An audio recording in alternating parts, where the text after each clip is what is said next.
So how excited are you to go home, and can you just describe the logistics of home for us, because we were all arguing how far away is it? Is it definitely Durham that you go by? It's like an hour and 30 away from my house. I'm really excited to go. Most of my friends and old classmates are going, and teachers, and just my closest friends are going. I'm really excited.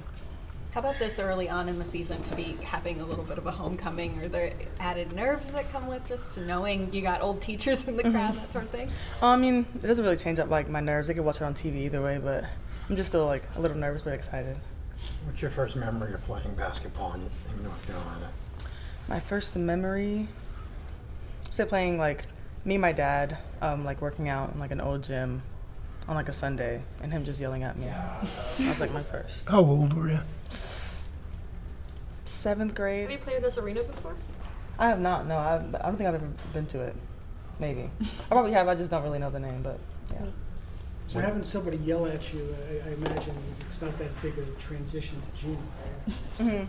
I mean, yeah, it's different. It's different. Gino's more scary, like intimidating, but yeah, it's different. When did you move to North Carolina? Because you grew up for a time in Spain, right? I moved in 5th grade. Okay. I lived in Spain for 10 years, so after that I moved. Were you playing basketball at the time you moved?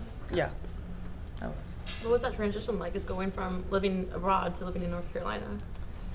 I was really nervous, like, because in Spain I used to watch like American movies. I was like scared about like a bully like shoving me off or something like that.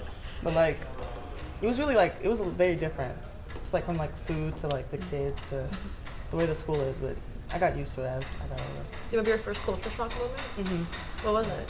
Probably like walking in lunch and like the food. I was like, oh my gosh, this is awful. What helps North Carolina feel like home to you? Definitely like my friends, because I've been there, like that's the only place I've ever lived. So just them being there, and like my grandparents living there too also helps out.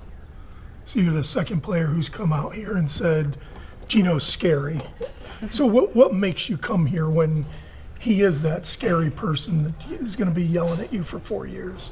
I mean, I know like he knows the game really well, and he wants the best for all of his players.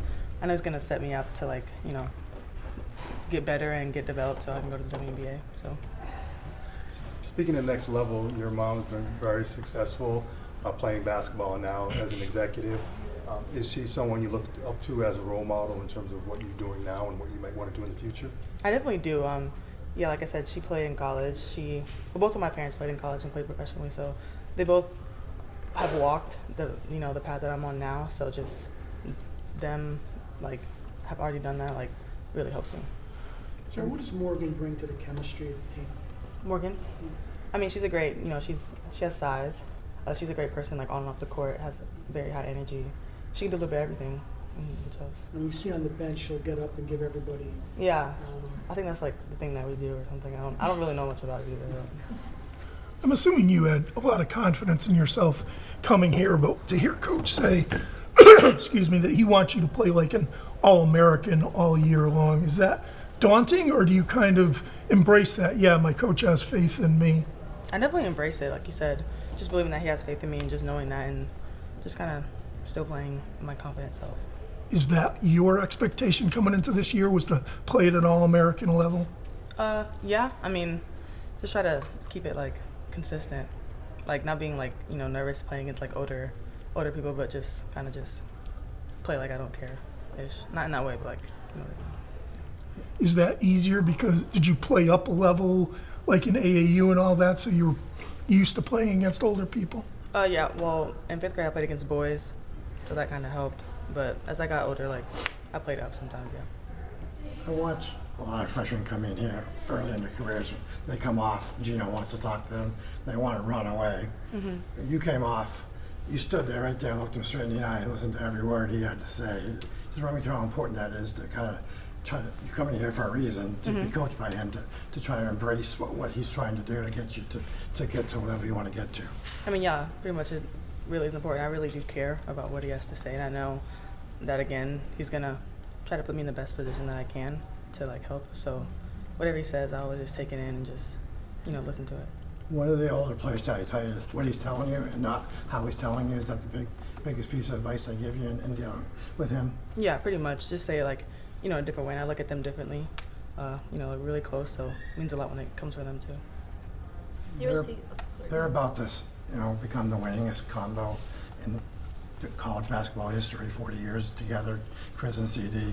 How special is it, freshmen, to be a part of this history is about to get made the next week or so? It's really like crazy to think about.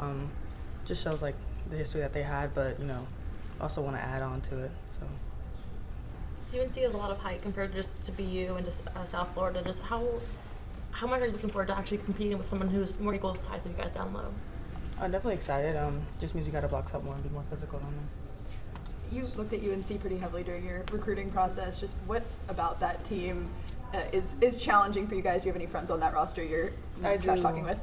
I do. Not trash talking, but I'm friends with one of the freshmen, Blanca. We were really close. We always played against each other growing up, but you know, we're not really friends on the court. But yeah. Sarah, when did you realize that you could be that player? I'm still trying to figure that out, so I'm not really sure yet. Curious how much. Just in terms of like when you were playing like AAU, did you realize at a certain point that you could be a really good basketball player? I mean, yeah, just listen to my parents say it, but I'm still trying to find that in myself. Is there much interaction? The men's players come in, two-time defending national champs. You're coming into the most successful team in history of the sport. You talk to each other about trying to deal with the pressure and trying to adapt to this crazy life that you've signed up for. Yeah, I mean, sometimes I don't talk to them like often, but sometimes, yeah. Does it help to have people that know what you're going through? Yeah, it does, for sure. It's like another level of support.